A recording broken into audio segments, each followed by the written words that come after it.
une nouvelle session où on corrige le brevet. Et aujourd'hui, un brevet particulier parce qu'il ne s'agit ni plus ni moins du sujet 2021.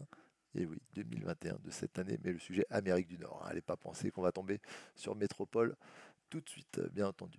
Donc je vous le présente tout de suite. Alors, un sujet pour le coup relativement court en soi, parce qu'il ne contient que 5 exercices. Bon, il y a le retour de l'exercice un peu de recherche, quoique, voilà, avec plusieurs informations. On va regarder. On va jeter tout d'abord un coup d'œil. Donc, hop, le premier, je vais dézoomer un peu, tiens. Donc, des affirmations indiquées à chaque fois si elle est vraie ou fausse. Bien entendu, à chaque fois, il faudra justifier la réponse. Donc, voilà, on ne pense pas juste avec vrai ou faux. On détaille bien, on précise bien tout notre raisonnement. 26 points quand même, hein, un quart des points là-dessus. Hein, je rappelle, c'est sur 100 en tout. Après, il y a 6 questions quand même. Là, c'est costaud. Exercice 2, donc une épreuve de triathlon. Donc, on vous explique natation, cyclisme, course à pied. On regarde rapidement. Et un graphisme, un graphique. Des questions sur le graphique. Bon, a priori, une petite moyenne aussi dans la foulée. Mais donc, statistiques et étude de représentation graphique. Exercice 3, bon, de la transformation. Hein, vous voyez la figure ici. Voilà, on se doute qu'il y a de la transformation dans l'air avec l'axe de symétrie et le centre de symétrie pour faire des rotations. Voire peut-être des translations. Ah, l'exercice 4. On attendait toujours un exercice euh, d'informatique. Voilà, avec donc c'est pas du scratch pour le coup. C'est pas du scratch, hein, c'est juste des instructions. Donc on nous explique un nouveau programme, un nouveau procédé. Et hop, pardon, j'ai oublié de mettre le petit gestionnaire. Voilà. Donc plusieurs questions, on va voir ça en détail. Et le dernier, où donc on a le schéma d'une pièce, on a le schéma de la salle de bain avec porte et fenêtre. On a plusieurs infos sur du papier peint et de la colle. Bon, voilà, ça va être quel est le coût des travaux. 5 exercices, donc démarrons tout de suite, sans plus attendre. Et bonjour à ceux qui nous rejoignent. Bonjour tout le monde. Dis donc, voilà, ils sont tout de suite présents, ça fait plaisir. Ça fait plaisir, merci. Alors n'hésitez pas, bien sûr, c'est pour ça qu'on est en direct, à poser vos questions sur le live sur Twitch. Bien entendu. Bonjour Nelki, est-ce que vous avez des exercices sur les calculs littéraux? Eh ben, on en a un, ça tombe bien parce que c'est, on va dire, les 3 premières questions. Voilà, les 3 premières affirmations. Je regarde dans la suite rapidement. Tac, tac, tac, tac, tac, tac. Non, non, non, non, non, non, non, non, non, non, non. Ok, donc c'est ça, c'est ça. Donc Nelki, tu fais bien. Merci, merci, merci Timo. Merci Timo. Ouais, j'ai pas mal de messages depuis ce matin. Et vous voyez, hein, c'est pas parce que c'est l'anniversaire qu'on va bouffer du gâteau et qu'on va se péter le bide que on ne peut pas vous faire une petite correction dans la foulée. Toujours. Alors c'est un sujet assez rapide pour le coup. Voilà, 5 exercices, ça m'a étonné quand j'ai vu ça. Bon, voilà, il est sorti la semaine dernière. C'est peut-être avec le principe du Covid aux États-Unis qu'ils ont voulu faire un sujet un peu plus simple. On va voir ça. Donc, Neliki, bonjour Neliki, ça tombe bien. Donc, comme je t'ai dit, les 3 premières questions portent sur le calcul littéral. Le calcul littéral en soi, on va dire, j'allais dire c'est simple, c'est pas très compliqué, il y a une méthode. Calcul littéral, c'est le calcul avec les lettres. Alors, bien sûr, tant qu'on ne connaît pas la valeur de la lettre, on ne va pas calculer en soi. Hein, tu verras à la deuxième ce qu'on peut faire. On va pouvoir peut-être simplifier, arranger des petites choses, mais pas forcément du calcul. Alors la première, on considère la fonction f de x égale à 3x moins 7. L'image par f du nombre moins 1 est 2. Ça veut dire quoi, comme tu n'as pas dû encore le faire? Ça veut dire que lorsqu'on remplace le x par moins 1, le résultat qu'on obtiendra sera 2. Bah, faisons le calcul. Donc là, je ferai f de moins 1 et j'aurais écrit donc mon 3 fois moins 1 moins 7. Donc tu vois, j'écris exactement la même expression que mon 3x plus 7, mais je remplace mon x par moins 1. Alors attention, c'est un fois là, oui, que j'ai voulu écrire. Pourquoi il me le met en gras pour le coup? Hein, voilà, ça sera plus simple. Ah d'accord, pas de souci. Oui, Naiki, pas de souci. Je t'enverrai une petite feuille d'exo, un petit contrôle sur le calcul littéral. Tu m'as dit niveau 5e, c'est ça? Alors, par contre, tu permettras juste, j'attends Je vais attendre d'avoir fini le live pour le faire. Mais oui, oui, bien entendu, dès 15h30, tu l'auras. Sois rassuré. Et donc, je calcule, bien sûr, multiplication en premier. 3 fois moins 1, moins 3, moins 3, moins 7, moins 10. C'est très urgent ou ça peut attendre 15h30 pour le coup? Donc finalement, moins 10. On nous demandait est-ce que l'image est bien 2.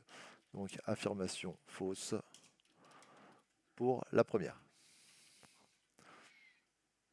Après, si c'est très urgent, je peux essayer de le faire entre deux explications ou quand je laisse les spectateurs chercher.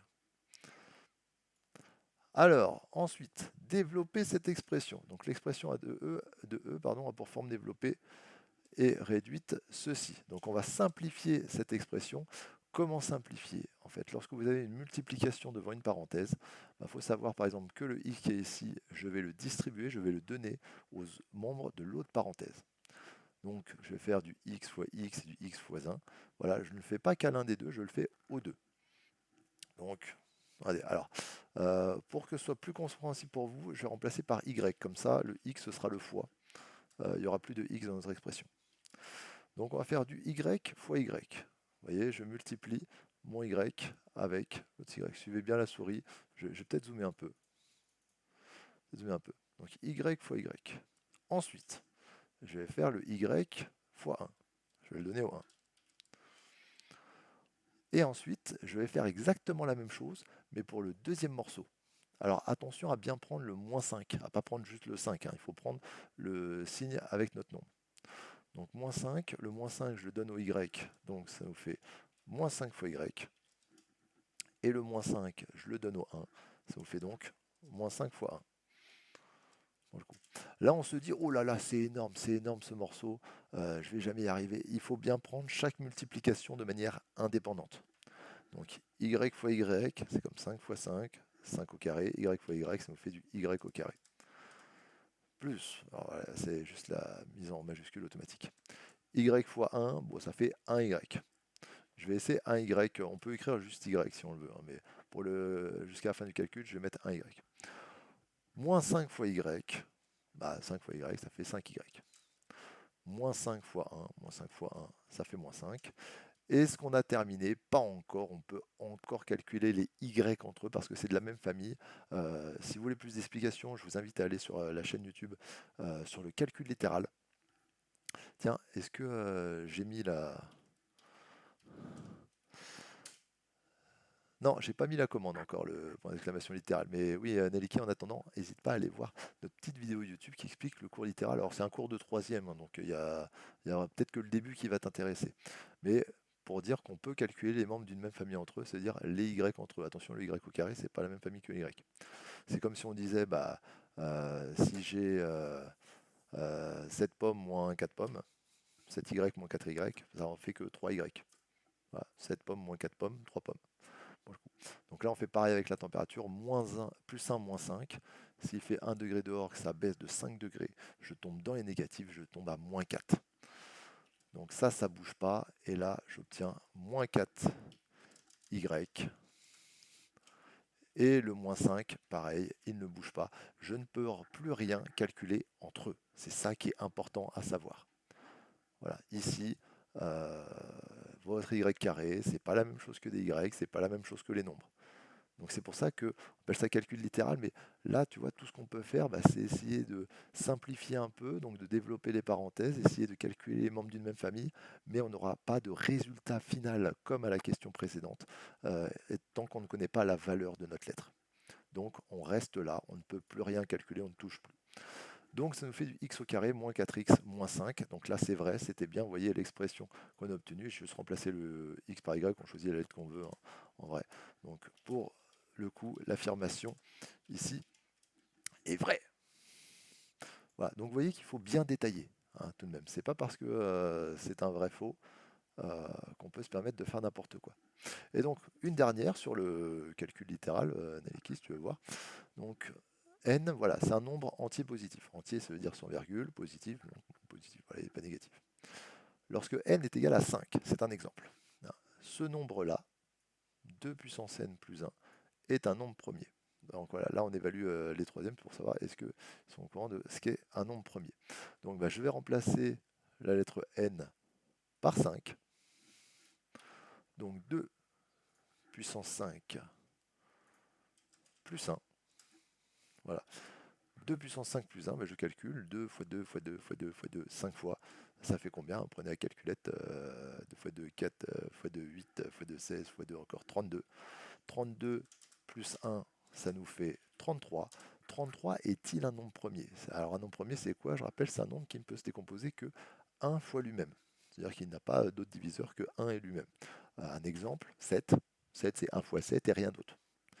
À l'inverse, 12, c'est pas un nombre premier parce que 12, on peut faire 3 fois 4 ou 6 fois 2, par exemple.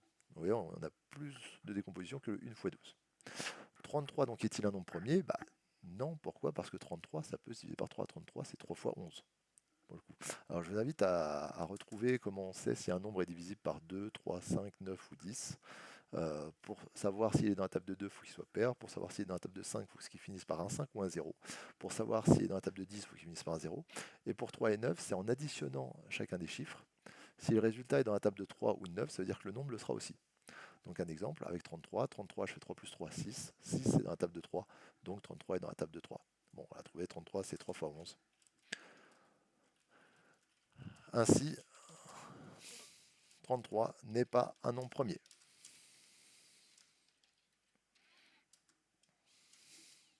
Donc lorsque n est égal à 5, le nombre de n plus 1 est-il un nombre premier? Non. Affirmation fausse pour le coup.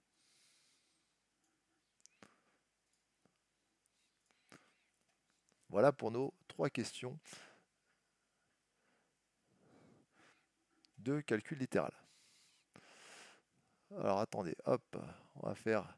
Je m'occupe en fait finalement de Naleki 2 secondes. Je vais lui envoyer un petit fichier de travail. Hop, hop, hop.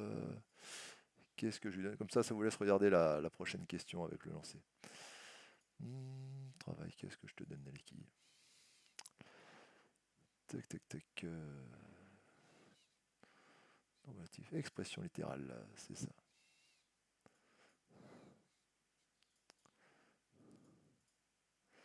Tiens, j'en ai pas sous la main. Tant pis, j'en ai pas sous la main, je t'en ressortirai, Naleki. Je t'en ressortirai pour le coup. Alors, quatrième question. On a lancé 15 fois un dé à 6 faces, numéroté de 1 à 6. Et on a noté les fréquences d'apparition dans le tableau ci-dessous. Donc, numéro de la face, hein, c'est un dé à 6 faces, bien entendu. Donc, on a 1, 2, 3, 4, 5, 6. Et donc, le 1 est apparu 3 fois sur 15, le 2, 4 fois sur 15, le 3, 5 fois sur 15, etc. La fréquence d'apparition du 6 est 0. Alors, comment le savoir? Déjà, on va additionner toutes les fréquences précédentes pour voir est-ce qu'on arrive à 15 sur 15. Donc 3 sur 15 plus 4 sur 15, je ne les mets pas sous forme de fraction, hein, vous avez bien sûr. Plus 2 sur 15 plus 1 sur 15. Combien ça fait? 3 et 4, 7. 7 et 5, 12. 13, 14, 15. On arrive à 15 sur 15. Donc avec les 5 premières faces, la totalité des lancers se sont produits. Ainsi, pour le 6, il y a bien eu 0 lancé sur 15. Donc, affirmation. Hop, pardon, j'ai mis un Z.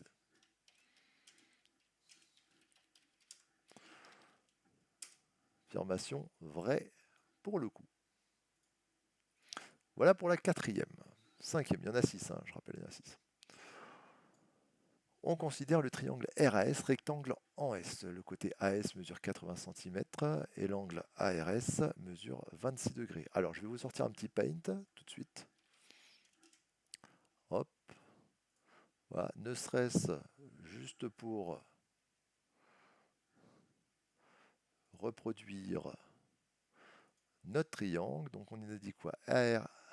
RAS, rectangle en S. AS 80.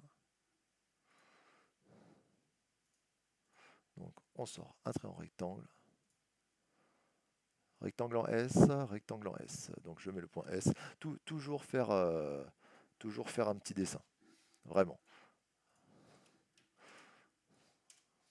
Souvent, c'est un gros défaut, ça. vous mettez les informations dessus, AS, histoire de vous retrouver comme d'habitude, en fait, de vous retrouver dans la même situation. Hein, on ne fait pas tout de tête, bien entendu. Et l'angle ARS, l'angle en R, 26 degrés. Pour le coup, où est ma souris? Elle est là. Elle est à 26 degrés pour notre angle au-dessus. Donc, triangle rectangle avec un angle.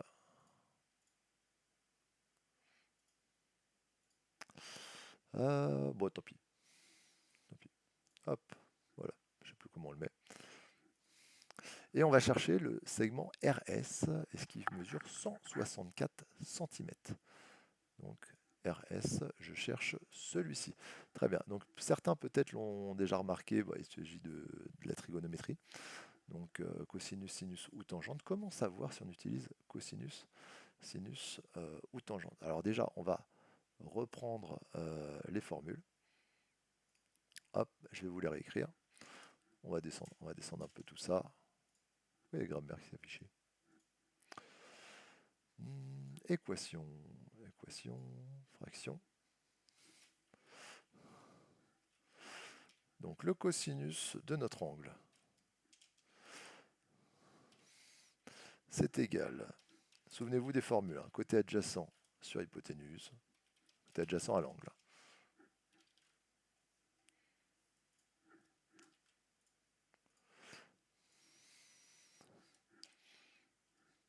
Ensuite, vous avez le sinus. Le sinus, c'est plus le côté adjacent, c'est le côté opposé sur l'hypoténuse. Et enfin, vous avez la tangente. Tangente qui correspond au côté opposé sur le côté adjacent. Alors bien entendu, nous n'allons pas utiliser les trois. Hein. Il va falloir observer la figure pour savoir laquelle choisir. Hop, voilà. Donc il va falloir observer sur la figure laquelle on connaît et laquelle on recherche. Pour le coup. Alors, par rapport à mon angle, ici, de 26 degrés, donc je connais le côté AS, le côté AS qui est en face de mon angle, donc il s'agit du côté opposé à l'angle, et je recherche le côté RS, je vois sur la figure, donc qui est le côté adjacent. Adjacent à l'angle. L'hypoténuse, vous voyez, le plus long côté dans le triangle rectangle, on en a peu besoin, on ne le connaît pas, on ne le cherche pas, on s'en occupe pas. Donc, on connaît le côté opposé, on cherche le côté adjacent. Quelle formule a opposé et adjacent? Je regarde parmi mes trois, c'est la tangente. Donc, je vais utiliser ici la tangente, je vais rédiger avec la tangente, pour le coup. Donc, la rédaction, on rappelle cosinus, sinus, tangente ne s'utilise que dans un triangle rectangle. Donc, vous le rappelez, le triangle RAS est rectangle en S, même s'il est écrit dans l'énoncé. Ensuite, vous recopiez votre formule de la tangente. Donc, on va dire la tangente à l'angle. Hop. Oh, il m'a un peu bouffé l'écriture. C'est quel angle? C'est ARS. Ah, est-ce que je vais prendre le temps de mettre le chapeau? Ça va être long. Ça va être long. Tant pis, je vais pas le mettre. Égal, côté opposé. Donc on a dit côté opposé, on regarde notre figure, côté opposé c'est AS.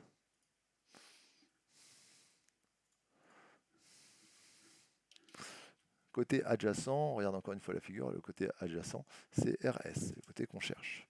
Vous remplacez par les valeurs. Donc AS, on nous a dit ça fait 80 cm. RS, on ne le connaît pas, donc on va laisser RS pour le coup. Hop, je peux changer le tangente en 26 degrés. Voilà, vu que ça je connais. Et là, j'utilise le produit en croix. Voilà, le produit en croix, donc comme si la tangente était sur 1, je vais vous montrer, je vais faire ça bien. Je détaille. Je détaille. Donc tangente de 26 degrés sur 1, on peut rajouter 1 sur 1, ça ne change rien. Divisé par 1, ça reste la même, le même nombre. Quand vous divisez ou multipliez par 1. Et vous faites le produit en croix. Donc, produit en croix, on va donc faire 80 fois 1 divisé par la tangente de 26 degrés. Donc RS est égal à 80 divisé par la tangente de 26 degrés. On prend la calculette. Je prends la calculette. Pour le coup, ça nous fait donc 164,024. Bon, on va laisser 164. Est-ce qu'on voulait ça? Oui, on voulait ça, environ 164 cm. Donc, pour le coup, l'affirmation est vraie. Comme on vous demande de rédiger, faites ça bien, dans le sens où la rédaction est aussi importante que le résultat, voire même non, elle est plus importante la rédaction que le résultat. C'est-à-dire que si vous me faites tout ça très très bien, et qu'après vous tapez mal à la calculette, vous tapez 36 à la place de 26, honnêtement, on s'en moque. On s'en moque. Sixième question. Je comprends pas pourquoi il n'y a que 5 exos là. Le premier, ça fait une belle palette, pour le coup. Ça peut au moins faire deux exercices. Le premier. Le rectangle ABCD a pour longueur 160 cm et pour largeur 95 cm. Donc là encore, on vous parle d'une figure. Dessinez-la. Hein. Restez pas comme ça. Hop, on va reprendre. Oui, j'efface tout ça. Rectangle. En noir, c'est mieux. A, B, C et D. Voilà, vous le faites à main levée. Hein, je vous embêtez pas. Longueur 160, largeur 95. Bonjour, do One Piece. Eh bah, wanna become famous? No. So oui. Buy followers, surtout pas. Voilà, donc je vais te souhaiter une bonne journée. Hein, et un petit ban. Voilà, alors, pas de ban temporairement. Non, non, les gens comme ça. Hop, j'ai pas envie de leur faire de la pub non plus. Voilà, tu nous laisses reprendre et continuer. Merci. Ah, fatigant, hein, ces gars des fois, fatigant. Reprenons, donc la longueur c'est 160 cm, la largeur 95. Et vous allez voir qu'une fois qu'on aura fini la figure, on saura immédiatement quoi utiliser. Les diagonales de ce rectangle mesurent exactement 186 cm, donc on va rechercher la diagonale. Hop là, voilà. Voilà ce qu'on cherche. J'espère que là, à cet instant, tout le monde a trouvé, a fait tilt, a eu l'idée. Mais tiens, mais que peut-on faire dans un rectangle quand on cherche la diagonale? Théorème de Pythagore, bien entendu. Triangle, rectangle, on connaît deux côtés sur les trois. Voilà, on l'applique. Allez, théorème de Pythagore, donc qui ne s'utilise que dans un triangle rectangle. Donc je vais prendre par exemple voilà, celui accompagné du petit dessin. Laissez le petit dessin bien sûr sur votre copie. Pas la peine qu'il soit en vraie grandeur, etc. De toute façon, je vous donne bon courage pour faire un segment de 160 cm. Donc dans le triangle ABC, rectangle en B. Hop, le triangle ABC est un triangle rectangle en B, selon le théorème de Pythagore, parce que c'est la seule condition à utiliser. Il faut juste qu'il soit rectangle pour utiliser Pythagore. Donc comment écrire l'égalité de fraction? L'égalité de fraction, il faut mettre le plus long côté en premier, c'est-à-dire l'hypoténuse. C'est pour ça qu'on lui a donné un nom particulier. Donc le AC, je vais le mettre tout seul dans mon égalité. Donc je vais mettre AC au carré est égal donc à la somme des deux autres.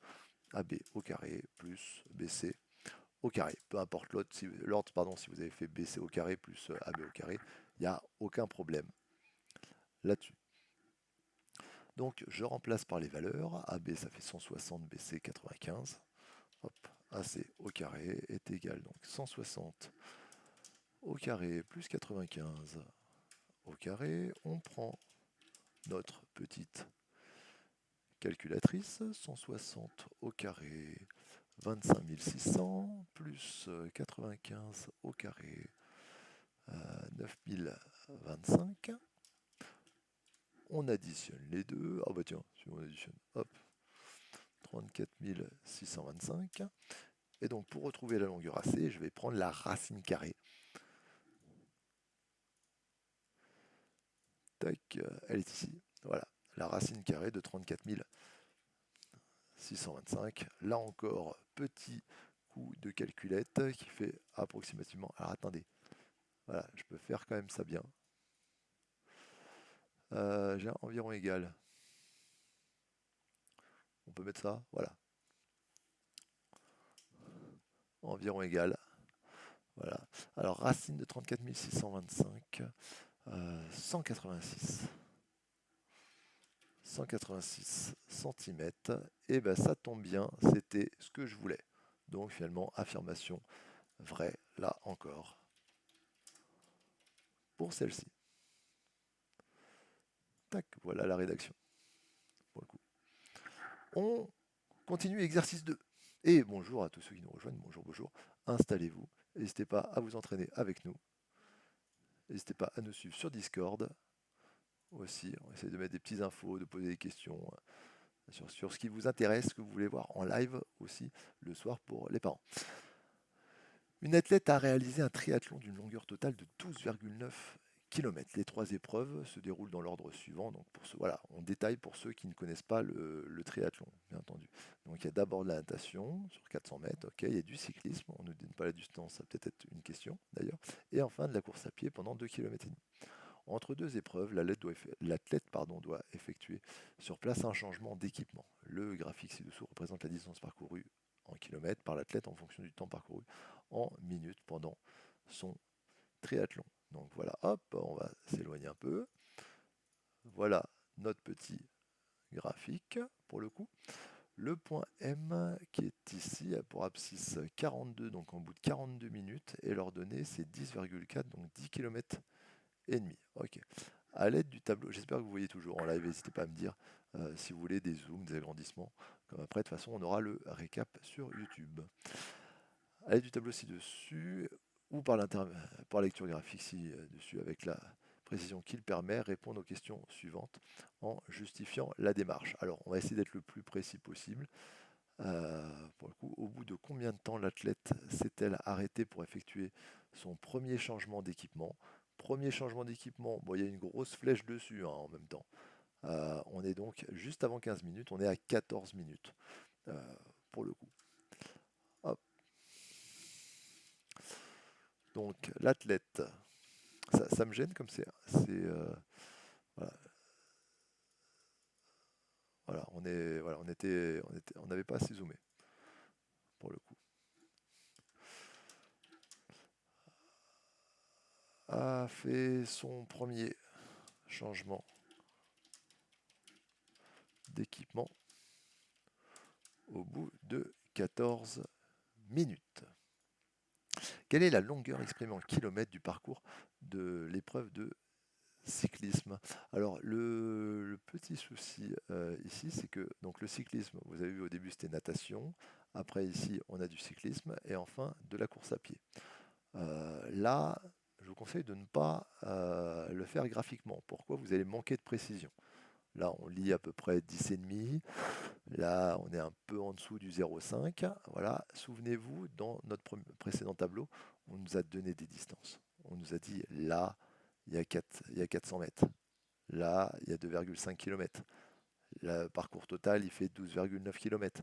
Donc, utilisez les informations précises qu'on vous a données dans le tableau. Il faut aller savoir où chercher. Donc, quelle est la longueur du parcours du cyclisme? Eh ben, on va prendre les 12,9 km. On va enlever les 2,5 km de la course. Et il faut aussi enlever les 400 mètres de la natation. Alors là, bien sûr, ça ne va pas le faire parce qu'on n'est pas dans les mêmes unités. Donc, changez le 400 mètres en kilomètres, ça vous fait 0,4 km. Donc 12,9 moins 2,5 moins 0,4, on arrive à 10 km exactement. 10 km pour notre épreuve de cyclisme. Voilà, mettez la phrase réponse, hein, bien entendu, comme d'habitude. On enchaîne.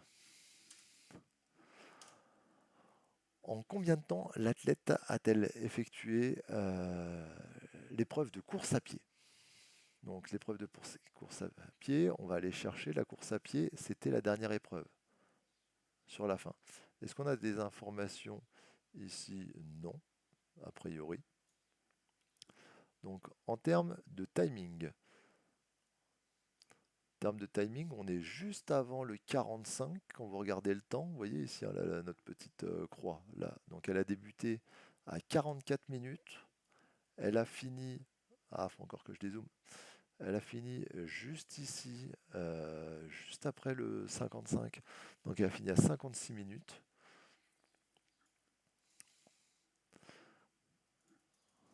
Donc on va rédiger.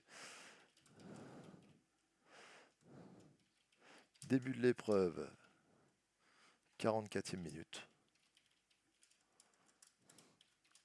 Fin de l'épreuve, 56e minute.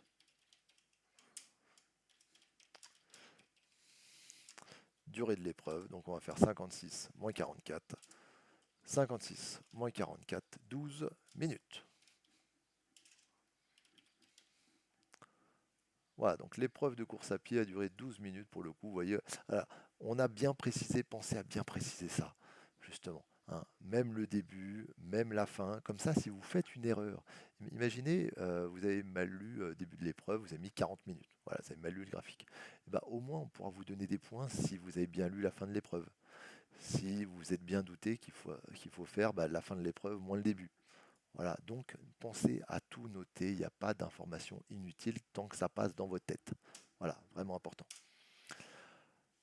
Parmi les 3 épreuves pendant laquelle l'athlète a été la moins rapide, tiens. Ah non, pardon, parmi les 3 épreuves pendant laquelle l'athlète a-t-elle été la moins rapide. Bon, je l'avais lu avec la mauvaise intonation. La moins rapide, donc on parle de vitesse ici, donc il va falloir calculer la vitesse pour chacune des épreuves. Alors, on va faire déjà un petit point natation. Et à chaque fois, on va faire distance, temps. La distance en natation, c'était de 400 mètres. 400 mètres, soit 0,4 km. On va mettre tout en kilomètre heure, pour le coup. Le temps. Le temps, on a dit combien de temps pour la natation? Est-ce qu'on a dit déjà? Est-ce qu'on a dit premier changement d'équipement? On avait dit à 14 minutes. Voilà, c'était la première question. 14 minutes. Et donc, pour faire la vitesse, vous l'avez d'ailleurs suffisamment vu, je pense, en physique aussi, hein, pas seulement en maths, hein, vous vous êtes bouffé tous les coups, on fait la distance sur le temps. Alors, si jamais certains oublient cette formule, essayez de vous souvenir, une vitesse, c'est en kilomètres par heure, sur heure. Donc, vous voyez, c'est un nombre de kilomètres divisé, parce que ce slash, c'est indivisé, par des heures, donc une distance divisée par du temps. Voilà. Et donc pour avoir des kilomètres heure, il faut mettre donc les distances en kilomètres et le temps en heures, pour le coup, pour pouvoir comparer. Alors là, justement, tiens, je vais me poser le doigt sur quelque chose, c'est que le temps ici n'est pas en heure. Voilà, le temps il est en minutes. Donc comment on peut faire pour le changer en heure? Bah, tout simplement, on va diviser par 60. Voilà, comme il y a 60 minutes dans une heure. Alors, je vais faire la totalité. Ah, pas de. Donc, la vitesse, hop, on va donc faire. Attendez, je vais chercher ma petite fraction. Voilà, on va essayer d'aller assez vite. 0,4 divisé, donc pas 14 minutes, fois 60 pour le coup. Pour la transformer en heure, c'est pas un fois forcément. Et ça nous fait environ, donc je vais mettre le environ 1,71 km/h. Alors bien sûr, pardon, si tac, je vais le reprendre. Je ne l'ai pas mis en heure. Je vais le mettre en heure, si vous voulez. Voilà. Pourquoi j'ai fait ça? Parce que quand j'ai fait le calcul du temps, ça m'a fait un arrondi, ça me fait du 0,23 heures, le 14 minutes. Et je ne voulais pas arrondir dans mon calcul pour essayer de rester le plus proche possible du résultat. Je vais essayer de voir si ça change quelque chose, si on divise par juste 0,23. Oui, vous voyez, si on change par 0,23, si on arrondit trop, ça nous fait du 1,74. Ça sera peut-être pas gênant en fonction des autres. des autres opérations qu'on a ici. Tiens, si je vois ce 1,23. Il faut espérer que les autres soient pas trop proches non plus. Donc là, c'était la vitesse de la natation. Là, il faudrait que je booste un peu. Là, j'ai pris un peu de temps pour la première. Donc après natation, vitesse à vélo, pour le coup. Donc vitesse à vélo, on fait pareil. On fait la distance sur le temps. Et normalement, la suite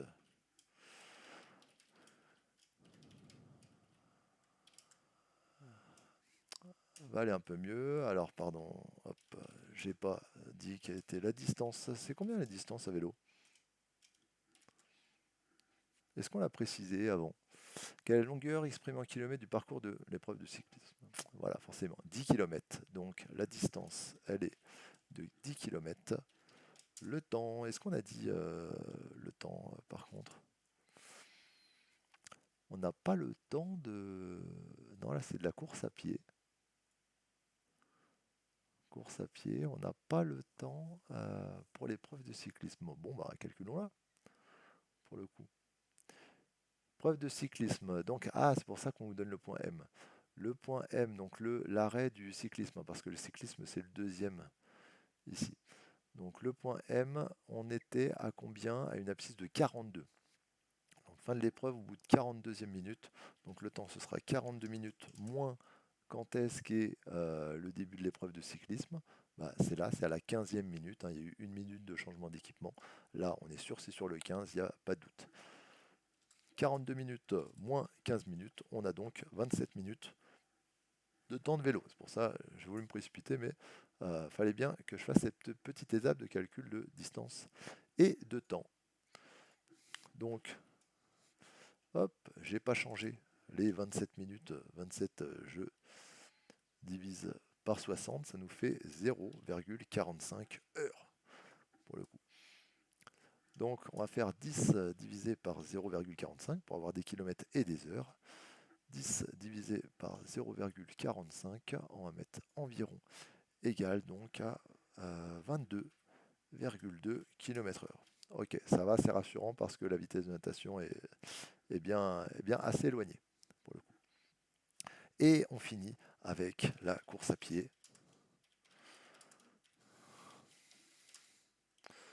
Bah, vous voyez que chaque exercice finalement prend un peu de temps ici. La distance de course à pied, on l'avait tout en haut, c'était 2,5 km. Vous voyez, il faut aller chercher les informations, dis donc, dans ce sujet. 2,5 km. Le temps de la course à pied, on l'a calculé avant, il était de 12 minutes.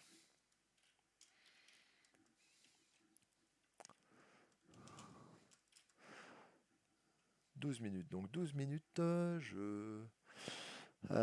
je fais, pardon, 12 divisé par 60 pour transformer en heures. Bah, merci Neliki. Alors Neliki, ça me prend un peu plus de temps. J'ai regardé pour ton petit sujet. J'en ai pas tout de suite sous la main. Je vais faire plus ample recherche. Euh, voilà. Est-ce que ça te va avant 16 h ou est-ce que je coupe le live? N'hésite pas à me dire. Parce qu'on est aussi en enregistrement YouTube pour le coup. Mais si jamais tu veux t'exercer maintenant, tu me le fais savoir. Je ferai un petit cut. Je ferai un petit cut de live. Mais j'ai regardé, je n'ai pas trouvé tout de suite en 2 secondes sous la main. Donc il va falloir quelques minutes de recherche.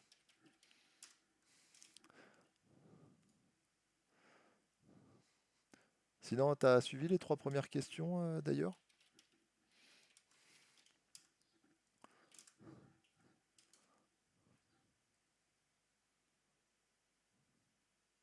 Ah, tu vas faire un tour de... Eh bah, très bien, ça s'arrange, c'est parfait, mais t'inquiète pas, c'est 16 heures, je t'envoie un truc. Je t'envoie un truc avant 16 heures, j'en ai parce que c'est resté au fond de ma caboche. Pour le coup, c'est juste que dans mes dossiers, comme j'ai pas de cinquième cette année, il faut que j'aille chercher dans certains dossiers de l'année précédente, pour le coup. Mais tant mieux, c'est largement bon avant 16 heures, tu l'auras. d'ailleurs. Alors, ce sera peut-être un peu lourd, n'hésite pas à aller t'inscrire sur le Discord. Je sais pas si tu as vu, j'ai rajouté un Discord. Ah, mais tu y es déjà, je crois. Tu y es déjà, toi, sur le Discord. Donc, au pire, je t'enverrai via Discord.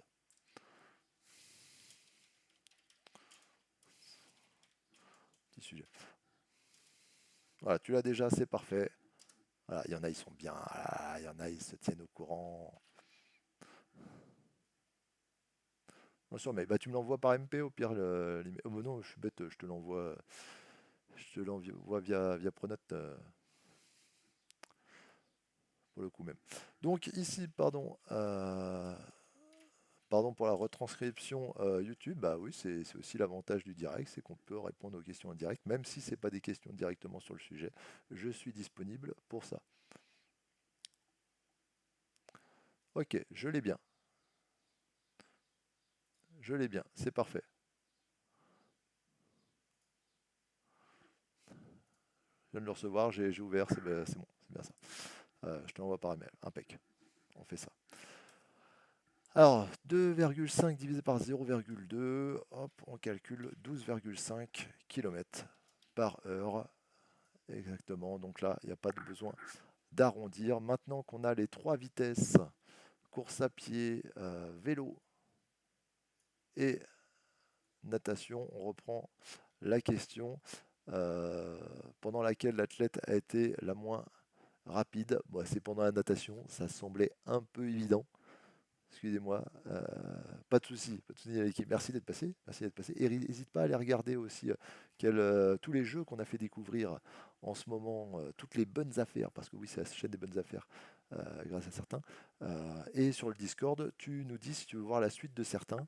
Moi, en tout cas, ce soir, finalement, je vais faire la suite d'Indivisible ou de Edge of Eternity qu'on a découvert hier soir et déjà ce week-end. Indivisible, c'était un bon platformer RPG action. Ça donnait bien envie. Voilà. Mais il n'y a pas de souci, il n'y a pas de souci. Je suis là pour ça. Ça me fait plaisir de pouvoir vous aider en tout temps, même le mercredi. Donc, l'athlète a été la moins rapide pendant l'épreuve de natation. Donc, comme je disais, ça semble logique qu'on nage moins vite qu'on ne court ou qu'on ne fasse du vélo. Là-dessus, c'est vrai qu'après coup, bon, l'inverse aurait été un peu étrange. Alors, ensuite, on considère que les changements d'équipement entre les épreuves font partie du triathlon. La vitesse moyenne de l'athlète sur l'ensemble du triathlon est-elle supérieure à 14 km/h? Eh ben, on va calculer dans sa globalité. On va faire exactement pareil pour la vitesse moyenne. Bah, finalement, c'est distance sur temps, là encore. Hop, on rajoute une petite équation. On commence à être bon sur le distance sur temps. Donc, triathlon. La distance du triathlon était donnée en début d'exercice. En début d'exercice, on avait 12,9 km pour le triathlon en entier. Le temps n'a pas été donné. Le temps, il va falloir aller chercher dans le graphique. Le temps, donc il se termine ici. Donc il se termine à 56 minutes, le triathlon en tout.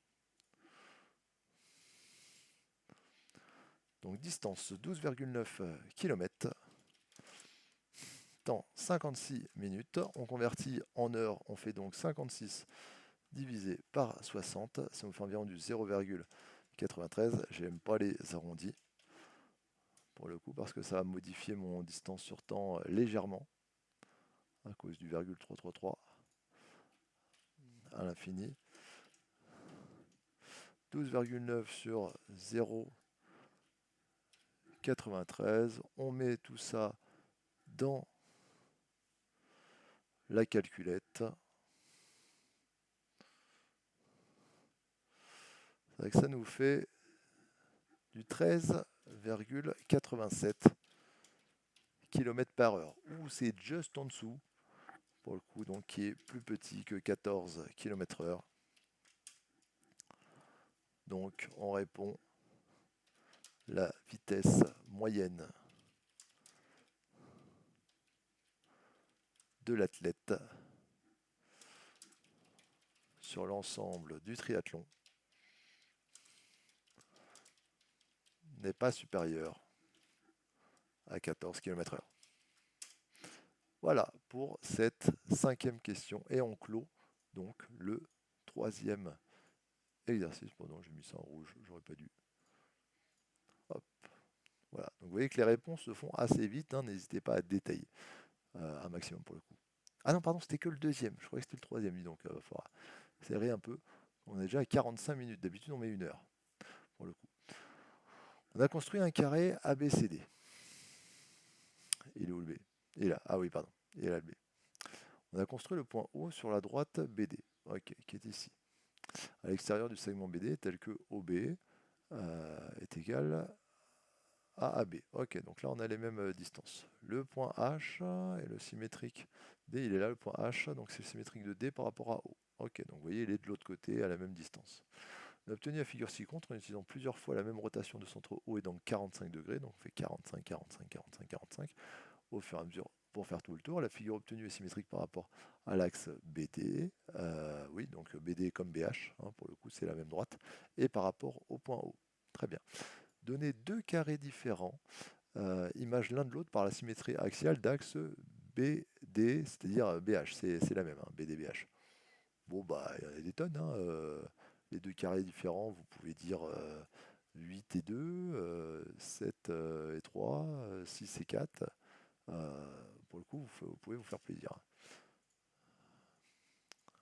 Ah, il ne veut pas me descendre. Tant pis. Tant pis, je vais me débrouiller autrement. Donc, on a dit 8 et 2, 7 et 3, 6 et 4. Voilà, vous mettiez la réponse que vous voulez. Voilà, il n'en fallait qu'une paire. Le carré 3 est-il l'image du carré 8 par la symétrie centrale de centre O? Le 3 et le 8. Donc une symétrie centrale, c'est lorsqu'on fait un demi-tour. Donc est-ce que à partir du 3, on a fait un demi-tour autour de O? Bah non, si vous faites un demi-tour autour de O, suivez ma souris. Tiens, est-ce que je m'insérer une petite forme pour vous le montrer?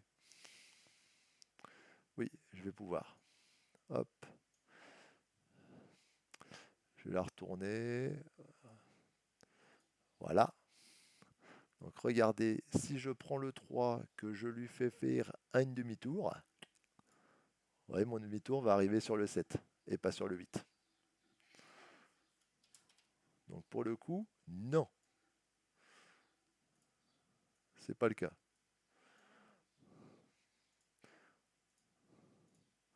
Je mets les réponses précédentes en rouge hein, pour que ceux qui arrivent en cours de live puissent le remarquer.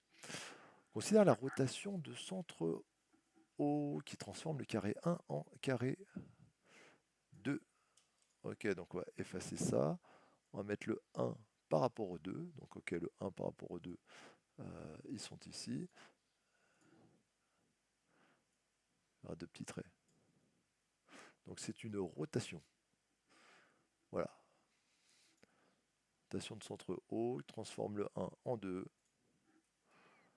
Hop, on fait cette rotation. Donc c'est une rotation, pour le coup, d'angle 45 degrés, comme ils nous l'ont dit dans l'énoncé précédemment. Quelle est l'image du carré 8 par la rotation? Alors on va voir. Le 8 ici, on fait une rotation dans le sens des aiguilles d'une montre. Donc si on va dans le sens des aiguilles d'une montre, le 8 va arriver sur le 1.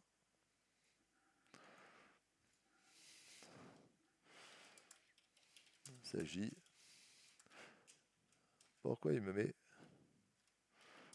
un espace? Car rien. Donc on peut préciser, c'est une rotation d'angle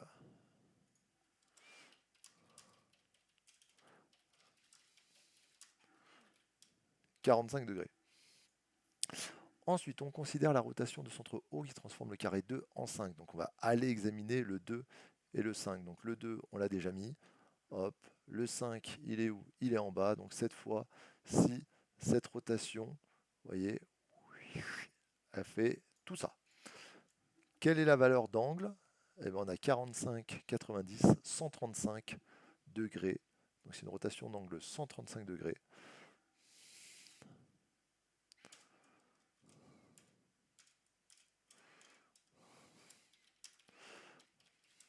Rotation est d'angle 135 degrés. Et donc l'image du segment EF, on va aller voir EF, hein, justement, où est-ce que ça peut tomber. Donc l'avantage, tiens, je vais vous faire jusqu'au E, vous voyez, jusqu'au E. Donc là, on est en E. Si on fait 145 degrés de l'autre côté, on va arriver sur ce segment OH. Le point E va tomber sur le H. Donc si le point E tombe sur le H, le point F, lui, va tomber au carré d'après, sur le I. Donc l'image de EF, ce sera donc HI.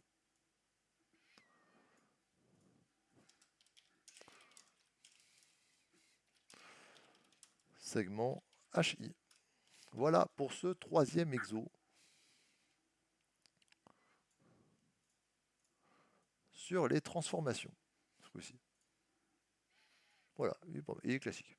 Il est classique pour le coup. Quatrième exo, un peu d'informatique, mais pas du scratch. Cette fois, vous allez voir, c'est différent. Donc dans cet exercice, aucune justification n'est demandée. D'accord, bon, on va faire un peu de recherche quand même, je pense. Donc on dispose d'un tableau carré, si compte, partagé en 9 cases blanches de même dimension qui constituent un motif. 4 instructions, A, B, C et E, pourquoi pas D, on ne sait pas, permettent de changer l'aspect de certaines cases lorsqu'on applique ces instructions. Donc si vous faites l'instruction A, la case au milieu elle est noircie, ok. L'instruction B, c'est ces deux-là qui sont noircis, la C sont ces deux-là, ok, au milieu, et la E, les couleurs du motif sont inversées, d'accord, donc toutes les noires deviennent blanches et toutes les blanches deviennent noires, pour le coup.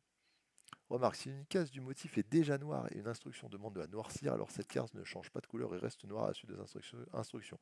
Donc c'est bien, noir plus noir, ça reste noir, ça ne fait pas blanc. À partir d'un motif, donc toutes les cases sont blanches. C'est un exemple, c'est un exemple. Comment ça, c'est un exemple? Ah d'accord, ils l'ont mis sur la page d'après. Forcément, hein, j'ai incorporé dans Word, c'est pour ça que ça change. Donc A et C, ça donne ce motif. On va aller voir A et C. A et C, A c'est la case au milieu, C c'est les deux cases du milieu, donc oui, si on fait celle du milieu et les deux à gauche et à droite, ça forme notre ligne. Là c'est un exemple, hein, bien sûr, pour essayer de se rendre compte. A, C et E, donc on fait A et C, ça nous donne ce qu'on a obtenu précédemment, et le E, ça inverse toutes les couleurs. Donc la ligne noire devient blanche et les deux lignes blanches deviennent noires. Ok, là-dessus, on a pigé. Pour chacune des questions suivantes, on dispose au départ d'un motif dont toutes les cases sont blanches. Bon, ça tombe bien, j'en ai préparé un sous Excel, vous voyez, un petit, tableau Excel, je ne sais pas si vous voyez, chaque trait, voilà, on ne peut pas plus, de toute façon. Donc, représenter le motif obtenu avec la suite d'instructions A, B. Bon, allons chercher AB. Le A, c'est la case du milieu. Donc, je vais noircir la case du milieu. Hop, celle-ci. Et ensuite, B, ce sont donc en bas à gauche et en haut à droite. Ok. En bas à gauche, en haut à droite. Bon, bah voilà. C'est ça la question? C'était la première. Représenter le motif obtenu avec la suite d'instructions A, B. Ok, prenez un petit screenshot. Je ne vais pas faire copier-coller, c'est ça. Parmi les 4 propositions suivantes, 2 propositions permettent d'obtenir le motif ci-contre. Lesquelles? Ah, il y en a 2. Alors, c'est celui-ci. Hein. Là, celui d'en dessous, c'est pour la troisième question, pour le cours. ABC. Alors, attendez, on nous propose ABC, BCEC, CE ou CAEA. Allez, on va le faire. Comment on va le faire? Alors, je vais descendre au maximum. Je vais montrer le fichier Excel. Voilà, un peu comme ça, juste en dessous. Finalement, je vais peut-être dézoomer.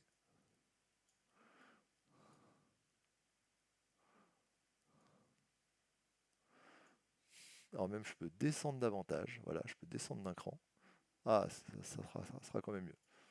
Alors oui, on est en direct. Ok. Hein, on essaye de faire ça bien. Donc on nous laisse, s'il vous plaît, prendre un minimum notre temps. Voilà, moi je suis pas pressé. Peut-être que vous l'êtes. Si vous regardez en replay, vous accélérez. Pas de problème. Le A. Le A, c'est la case du milieu qui est noircie. Ok. Le B, en bas à gauche, en haut à droite. Et le C, c'est celle de gauche, celle de droite. Voilà ce qu'on obtient. Bon, rien à voir avec ce qu'on nous propose. Donc c'est pas la proposition 1 déjà. Proposition 3. Donc le B, alors pardon, je retourne voir, je retourne vérifier. Le B c'est les horizontales. C'est ça? Non, B c'est en bas, en haut. Ok. Bas, haut. Ça va le faire, ça va le faire, ça va le faire. Donc B en bas, en haut. Le C c'est gauche-droite. Le E, on inverse toutes les couleurs. Donc comme on inverse toutes les couleurs, celle-ci devient blanche. Ok. Celle-ci devient blanche. Et celle-là, celle-là, celle-là et celle-ci deviennent noires. Ok. Et après, on refait encore C. C étant les cases sur le côté. C'est ça. C, oui, c'est gauche-droite. Pour le C, limite, j'aurais dû m'ouvrir une petite fenêtre sur les côtés. Et voilà ce qu'on obtient. Bon, bah, là encore une fois, c'est pas ceci. Ah, c'est parce que j'ai fait la 3. Donc c'est pas la 1, c'est pas la 3. Logiquement, c'est 2 et 4. Hein, on va examiner 2 et 4. Proposition 2. On commence avec le C. Le C, ça noircit. Oui, c'est ça. Ça noircit à gauche, à droite. Et ensuite, on fait le E.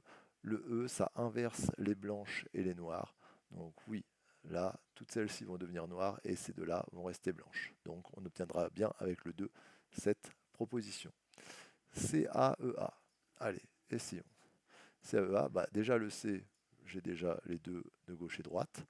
Le A, c'est celle du milieu. Le E, donc on inverse les deux pour le E. Hop, celles-ci deviennent blanches et ces deux lignes deviennent noires.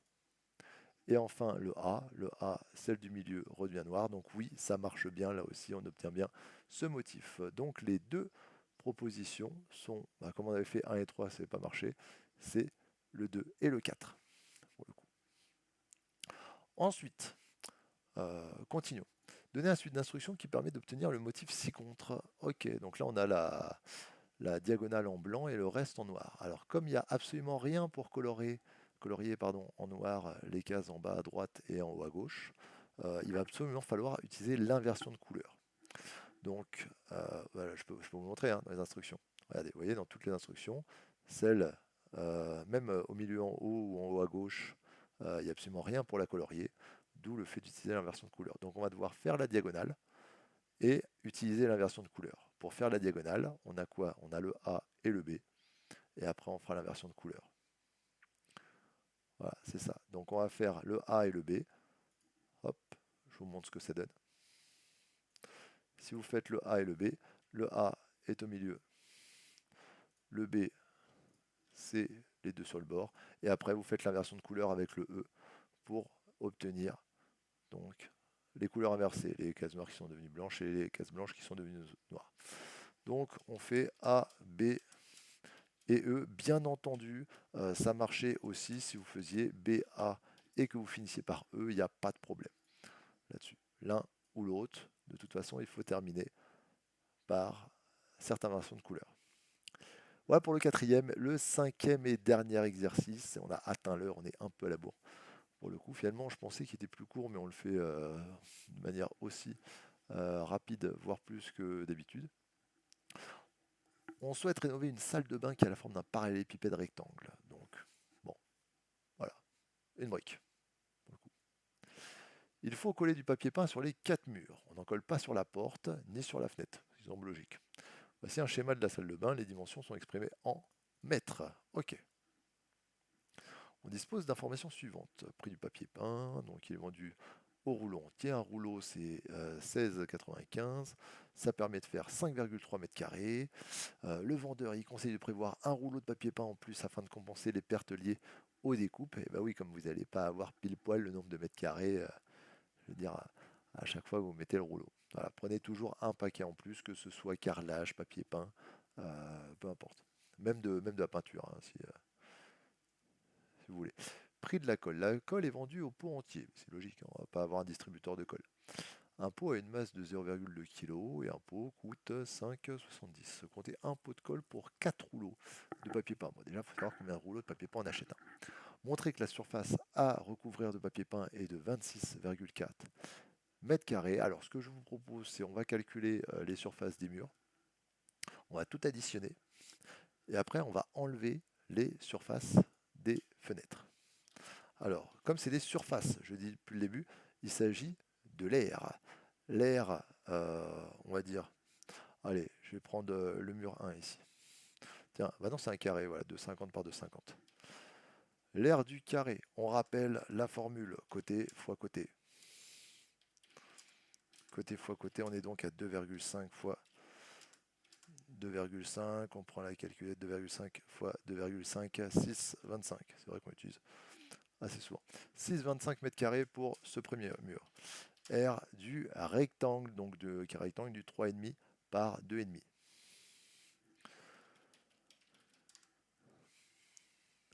L'aire du rectangle, on fait longueur fois largeur. Tiens, je pourrais le donner à mes sixièmes, ça en plus.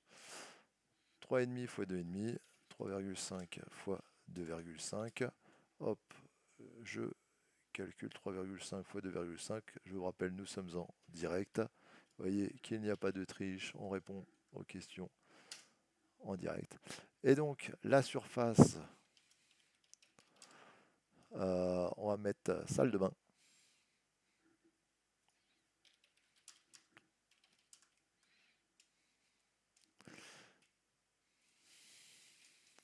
Alors, pardon. Avant, on va calculer les surfaces des fenêtres. La fenêtre et de la porte. R de la fenêtre. Donc là encore, on fait longueur fois largeur. On l'a déjà écrit, donc c'est peut-être pas la peine de le répéter. 1,6 fois 1,2. Ça nous fait du 1,92 mètres. L'air de la porte.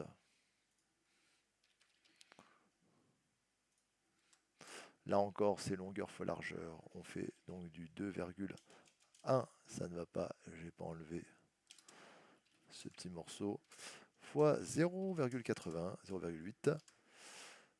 2,1 fois 0,8, ça nous fait du 1,68 mètres carrés. Pardon, oui, ce sont des surfaces, tout ça, donc c'est bien en mètres carrés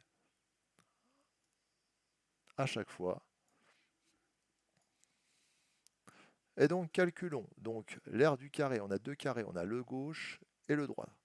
Oula, et c'était déjà, j'avais pas vu que ma cam elle était pile poil sur le bord. Donc, on va faire 6,25 fois 2. Le rectangle, on va faire pareil. Il y a le mur du fond, le mur de devant. Plus 8,75 fois 2. Et on va enlever la fenêtre et enlever la porte. Donc enlever la fenêtre, on enlève 1,92 et on enlève 1,68. Combien cela fait? Je rentre tout ça dans ma calculette, ça fait du 26,4 mètres carrés. 26,4, est-ce qu'il nous donnait une indication à suivre ou pas? Ah oui, montrer que la surface à recouvrir de papier peint est de 26,4 mètres carrés. Donc au pire, si vous ne l'avez pas trouvé, vous pouvez utiliser cette info pour les questions suivantes. Ok, première question, c'est fait. Impeccable.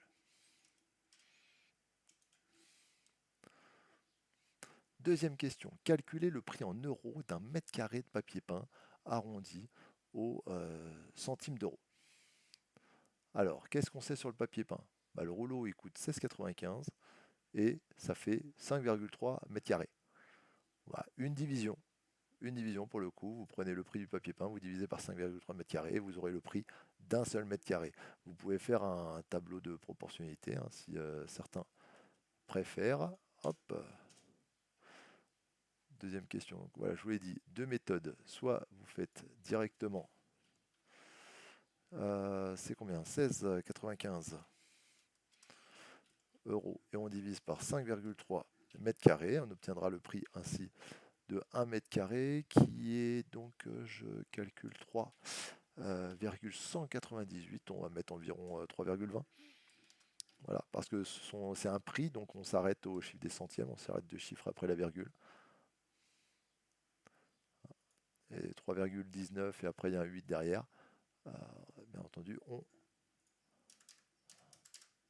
l'arrondit. Ensuite, est-ce que je peux insérer un petit tableau pour montrer? Oui, je peux montrer avec un petit tableau. Voilà, donc si vous vous dites, hop, pour ceux donc qui n'auraient pas vu la division, vous dites que vous avez 5,3 mètres carrés pour 16,95 euros. Et vous recherchez le prix d'un mètre carré. Voilà, ma tableau de proportionnalité, on fait 16,95 fois 1 divisé par 5,3. 16,95 fois 1, ça me fait 16,95 et on divise par 5,3 et on retombe sur le 3,20 euros pour le coup. Voilà, donc n'hésitez pas pour les conversions à faire des tableaux de proportionnalité. Si on suit les conseils du vendeur, combien coûtera la rénovation de la salle de bain? Donc maintenant qu'on sait que le mètre carré c'est 3,20 €. Alors combien de rouleaux il faudrait? On a 26,4, chaque rouleau ça fait 5,3. Alors attendez, on va calculer, on va poser la division. Hop, si on fait les 26,4 mètres carrés, on divise par 5,3 mètres carrés qui est pour un rouleau.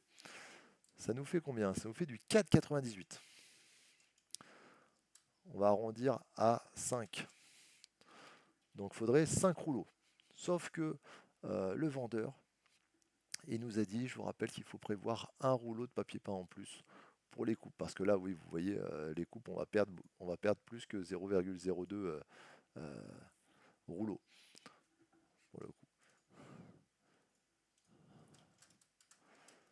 Alors, hop, pardon, mince, on va basculer à la quatrième question. Le vendeur nous conseille de prendre un rouleau en plus.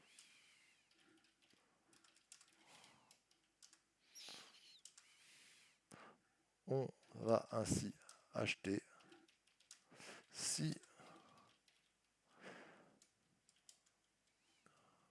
rouleaux.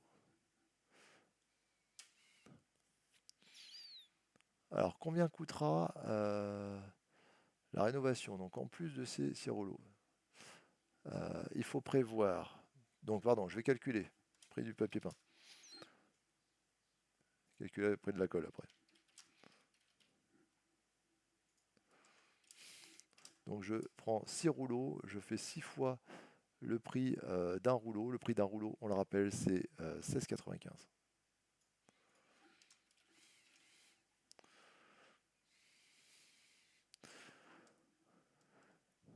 Donc 6 fois 16,95 euros. Ah, pardon, ça casse tout. Ça vous fait 170 euros. Ça, c'est pour les rouleaux de papier peint. Un pot de colle pour 4 rouleaux de papier peint. Donc, on a besoin de 2 pots de colle pour être à 8. Nous avons 6 rouleaux, donc nécessitons de 2 pots de colle.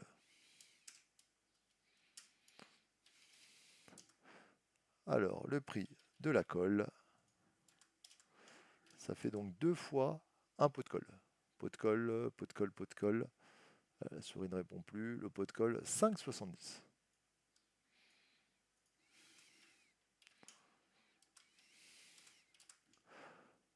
Deux fois 5,70, 11,40.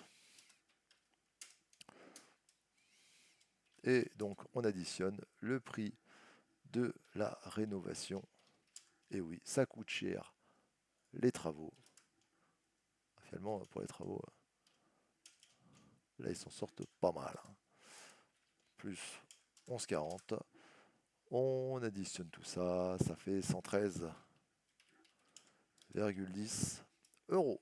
Parfait pour cette troisième question. quatrième et dernière question de ce sujet. On est à 1h10 de live, donc on va aller se reposer après. Le jour de l'achat, une remise de 8% est accordée. Quel est le prix à payer après la remise? Alors, comme je l'ai après en troisième, donc vous faites le 100% du prix, moins le 8%, comme il s'agit d'une remise. Et après, vous multipliez par le prix, vous multipliez par le 113,10 euros. Donc ça nous fait du 92% fois 113,10 euros. Le 92%, c'est une fraction. Hein, le 92%, c'est 92 divisé par 100. Là, je détaille au maximum. Hein. Vous ne pouvez pas plus détailler que ça. Bien entendu, ça nous fait donc du 0,92 fois 113,10 et ça nous fait donc environ 104,05 euros. Voilà, 52. Et voilà. Alors, vous auriez pu bien sûr calculer la réduction en faisant 8% des 113,10 et après, en faisant une soustraction, on serait arrivé au même résultat pour le coup. Voilà, on a terminé voilà, avec 5 exos, parce que ça nous a quand même pris, voilà, ça nous a quand même pris l'heure. Alors en fait, c'est des exos assez mastoc pour le coup. Hein. Finalement, les questions avaient du mal à s'enchaîner. Moi, j'ai dû passer un peu de temps sûrement sur la mise en page, alors surtout sur le deuxième. Ça sera intéressant de voir le replay pour voir le temps qu'on met à chaque exercice. Mais donc voilà, surtout aussi les 6 premiers vrais-faux au début qu'on a détaillés, qui étaient 6 vraies questions pour le coup. Voilà, je vous remercie à tous d'avoir suivi ce sujet d'Amérique du Nord 2021. Et oui, c'est celui de cette année hein, qui est tombé le 3 juin 2021. La calculatrice était autorisée. Normal, normal, il y avait du cosinus, sinus, tangente. Ça regroupait pas mal de choses finalement. N'hésitez pas, pour ceux qui sont sur YouTube, à nous rejoindre sur Twitch pour justement voir d'autres sujets ou réagir en direct comme l'ont fait donc nos grands fidèles. Voilà, je vous souhaite de bonnes révisions et je vous dis bon courage à tous. À bientôt. Ciao, bye bye.